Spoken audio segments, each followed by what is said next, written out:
Assalamualaikum Ma dan Teteh level 6. Bertemu lagi dengan Ibu Okta. Kali ini Ibu akan mengajak kalian untuk belajar matematika. Kita akan melanjutkan pembelajaran minggu lalu bersama Pak Zian, yaitu penjumlahan dan pengurangan bilangan pecahan. Sudah siapkah kalian?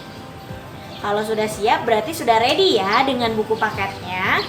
Yuk kita lanjutkan, simak baik-baik materinya ya.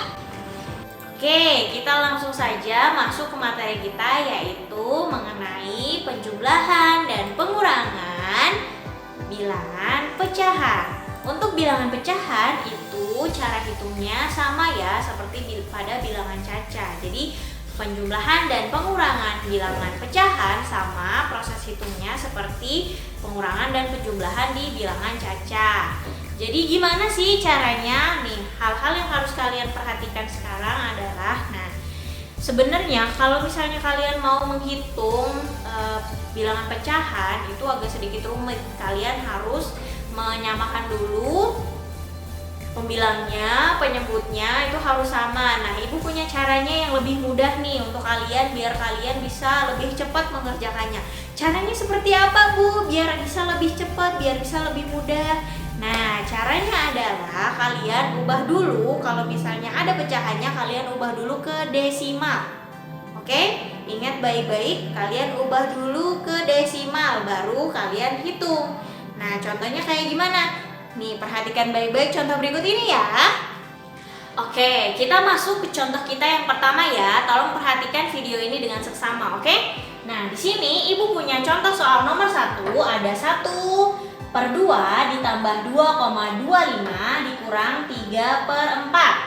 Nah, kalau misalnya kalian hitung menggunakan hitungan aslinya, itu kalian harus ubah dulu nih yang desimal ke pecahan. Baru kalian samakan penyebut dan pembilangnya, baru kalian ketemu hasilnya. Nah, itu agak sedikit rumit dan agak sedikit lama ya. Ibu punya cara yang lebih mudahnya. Gimana caranya? Kita ubah dulu menjadi desimal. Jadi di sini ada 1/2. 1/2 kalau diubah jadi desimal jadinya berapa? 1/2 itu ibarat 1 dibagi 2. 1 dibagi 2 hasilnya adalah 0,5. Oke, terus ditambah 2,25 dikurang 3/4. 3/4 hasilnya berapa? 3/4 itu sama dengan 3 dibagi 4. 3 dibagi 4 hasilnya adalah 0,75. Oke, kalau sudah seperti ini kalian hitung bersusun. Mana duluan yang harus kalian hitung? Yang harus kalian hitung duluan adalah yang bagian depan, yaitu bagian tambahnya. Jadi 0, coba kita hitung bersusun ya. 0,5 ditambah 2,25. Komanya kalau hitung bersusun untuk yang ini, komanya harus sejajar ya. Berarti 2,25. 5-nya turun, 5 ditambah 2 hasilnya 7. Komanya ditaruh. Terus 0 ditambah 2 hasilnya 2. Jadi 0,5 ditambah 2,25 hasilnya 2,75. Sama dengan lagi di bawahnya, sama dengan 2,75 dikurang 0,75. Sama dengan berapa hasilnya? 2,75 dikurang 0,75. Kalau misalnya kita hitung bersusun lagi, hitung bersusunnya di sini ya. 2,75 dikurang 0,75. Ingat, komanya harus sejajar. Sejajar, koma yang di atas dan koma yang di bawah harus sejajar. 5 dikurang 5 hasilnya 0. 7 dikurang 7 hasilnya 0. 2 dikurang 0 hasilnya tetap 2. Seperti itu ya. Jadi jawabannya adalah 2,00 atau kalian bisa menulis langsung 2 hasilnya ya. Seperti itu ya anak-anak ya untuk contoh soal nomor 1. Kita lanjut ke contoh soal yang nomor 2 ya. Tolong perhatikan dengan seksama juga.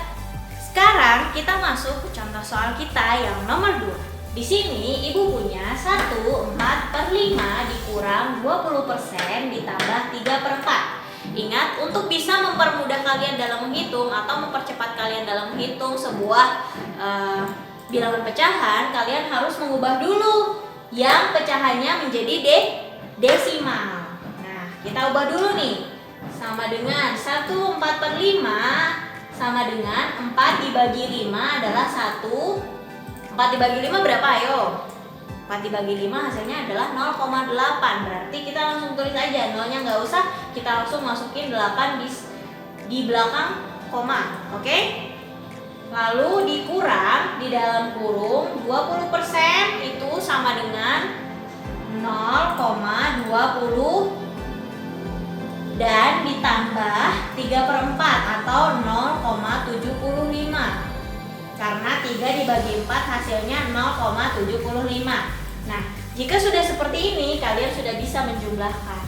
Nah, coba kalian perhatikan lagi soal ini. Nah, di sini ada angka yang berada di dalam kurung atau angka yang harus dihitung duluan seperti yang sudah kita pelajari sebelumnya. Jika ada angka yang berada di dalam kurung, maka angka tersebut harus dijumlahkan terlebih dahulu atau harus dihitung terlebih dahulu.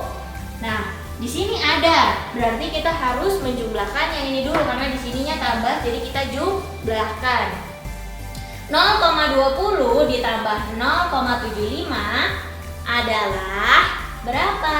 Coba kita hitung bersusun ya. Ingat, untuk hitung bersusun kalian harus meratakan komanya. Di sini ada 0,20 dan 0,75. Kita hitung ke sebelah sana ya. 0,20 ditambah 0,75. 0 ditambah 5 hasilnya tetap 5.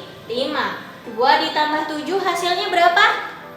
2 ditambah 7 hasilnya adalah 9. Kasih koma, jangan lupa untuk menyematkan komanya ya. Terus 0 berarti di sini 0. Berarti 0,20 ditambah 0,75 sama dengan 0,95. Nah, sudah nih 0,95 hasil dari dalam kurungnya sudah diketahui. Berarti sekarang kita ke bawah. 1,8 dikurang 0,95 sama dengan berapa?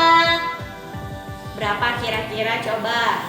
Untuk mengetahui caranya, kalian harus hitung bersusun lagi ya. Nih, 1,8, ingat, komanya harus sejajar. Berarti 0, komanya tetap di sini. Sejajar ya, komanya harus sejajar. 95 dikurang. Di sini anggap aja ada 0, tapi 0-nya kasat mata. Nah, 0 kurang 5 kira-kira bisa nggak? Nggak bisa kan ya, berarti dia 0-nya harus pinjam dari 8. 8-nya dipinjam 1 oleh 0, jadi 0-nya adalah 10. 8-nya pindah jadi angka 7. Berarti 10 dikurang 5 hasilnya adalah 5.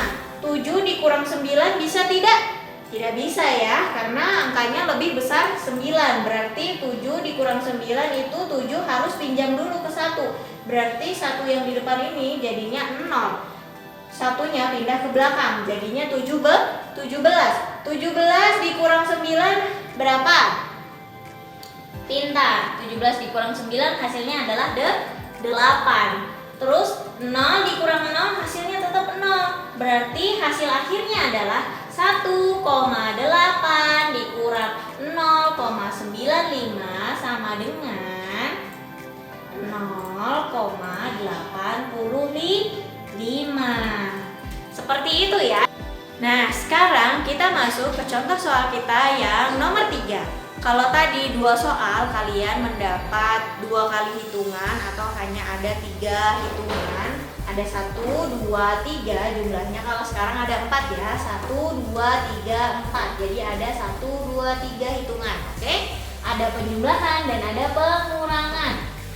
Nah, gimana cara ngitungnya? Seperti yang tadi, kita ubah dulu menjadi desimal. Oke, di sini ada 92/5 dikurang 4,8 ditambah 1/3/4 dikurang 50%. Sama dengan berapa? Kita ubah dulu menjadi desimal. Sama dengan 9. 2/5 itu sama dengan 2 dibagi 5. 2 dibagi 5 hasilnya berapa? Hasilnya adalah 0,4. Jadi kita tulis aja langsung 4-nya. Oke, nah dikurang 4,8 ditambah 1/3/4 itu sama dengan 0,75. Berarti kita langsung tulis aja 1,75 dikurang 0,50. Gitu ya. Terus sama dengan, nah coba kalian perhatikan, di sini ada angka yang berada di dalam kurung. Berarti angka tersebut harus dijumlahkan atau dihitung terlebih dahulu. Dijumlahkan atau dikurangi. Kalau misalnya dia soalnya dijumlahkan berarti dijumlahkan. Kalau pengurangan berarti dikurangi. Karena di sini adalah pengurangan, maka kita harus menghitung yang di dalam kurung terlebih dahulu. 1,75 dikurang 0,50 berapa hasilnya? Kita hitung bersusun lagi ya. 1,75 dikurang 0. Ingat baik-baik, komanya harus sejajar, yang atas sama yang bawah. 50. 5 dikurang 0 hasilnya tetap 5. 7 dikurang 5 hasilnya adalah 2. Komanya dimasukin lagi, tidak boleh dilupakan ya. 1 dikurang 0 hasilnya adalah 1. Seperti itu ya. Nah, berarti berapa? 1,75 dikurang 0,50 hasilnya adalah 1,25. Kalian sudah menemukan hasil dari 1,75 dikurang 0,50. Hasilnya adalah 1,25. Berarti kalian tulis lagi 9,4 dikurang 4,8 ditambah, ini tulis 1,25. Seperti itu ya. Nah, hasilnya berapa? Ingat, jika ada penjumlahan seperti ini atau hitungan seperti ini, ada kurang dan tambah, berarti kalian harus ngitung dari sebelah kiri. Ingat ya, dari sebelah kiri. Nggak boleh ngitung tambahnya duluan baru ke yang kurang. Kalian harus hitung yang dari sebelah kiri duluan. Berarti kalau dari sebelah kiri mana duluan? Berarti 9,4 dikurangin 4,8 terlebih dahulu yang harus kalian hitung. Nah, 9,4 dikurang 4,8 berapa ya hasilnya? Coba kita hitung lagi, kita potret lagi. 9,4 dikurang 4,8. Ingat, komanya harus sejajar, oke? Nah, 4 dikurang 8 bisa nggak kira-kira? Nggak bisa ya, karena 4 nggak bisa dikurang 8, maka 4 pinjam dari 9. Berarti 9-nya tinggal 8 dan 1. Pinjam 1 dia ke 9, jadi 14. 14 dikurang 8 berapa hasilnya? Pintar, hasilnya adalah 6. 14 dikurang 8 hasilnya 6. Nah, di sini 9 tadi udah dipinjam 1 oleh 4, berarti dia tinggal 8. Nah, 8 dikurang 4 hasilnya adalah 4. Jangan lupa untuk taruh komanya. Oke, berarti 9,4 dikurang 4,8 hasilnya adalah 4,6. Kalian sudah menemukan jawabannya, yaitu 4,6. Maka kalian tinggal tambah dengan 1,25. Berapa hasilnya? 4,6 ditambah 1,25 sama dengan, kalau misalnya susah kita kotret lagi ya. 4,6 ditambah 1,25. Ingat, komanya harus sejajar ya. Komanya sejajar. Ditambah. Nah, kalau misalnya di sininya kosong tapi di bawahnya ada, anggap aja di sini ada angka 0. Oke? Berarti 0 ditambah 5 hasilnya tetap 5. 6 ditambah 2 hasilnya berapa? 8. 4 ditambah 1 hasilnya 5. Berarti hasil akhirnya ada berapa? 5,85. 5. Berarti di sini 5,85. Seperti itu ya, kalau misalnya kalian mau hitung sebuah bilangan pecahan. Oke, kalian harus menghitung dengan caranya, walaupun itu diubah jadi desimal atau mau tetap dihitung seperti biasa, seperti yang disamakan dulu, pembilang dan penyebutnya disamakan, kalian tetap harus menghitungnya dengan caranya. Kenapa harus dengan caranya? Biar ibu tahu kalian paham atau tidak dengan materi yang ibu sampaikan atau cara hitungnya ya. Demikianlah materi kita hari ini mengenai penjumlahan dan pengurangan bilangan pecahan. Oke, ibu sudah memberikan kalian contoh pengerjaan soal 3 ya. Berarti nanti kalian harus mengerjakan 5 soal dari pelajaran matematika. Oke, ingat kerjakannya menggunakan caranya ya. Kalau misalnya nggak paham, jangan diem-diem, jangan dipendam sendiri. Tanya ya ke Pazian, ke Bu Okta, ke Bu Linda. Kalian tanya ya. Ibu justru senang kalau misalnya kalian nggak tahu terus kalian bertanya. Oke, maka banyak-banyaklah bertanya karena itu bagus untuk diri kalian ya. Nah, sekarang karena ibu sudah selesai menyampaikan materinya, ibu mau mengucapkan terima kasih untuk kalian semua yang sudah menyimak video ini dari awal sampai selesai. Semoga ilmu yang ibu sampaikan melalui video ini dapat bermanfaat untuk kita semua. Oke, terima kasih banyak. Wabillahi taufiq wal hidayah. Wassalamualaikum warahmatullahi wabarakatuh.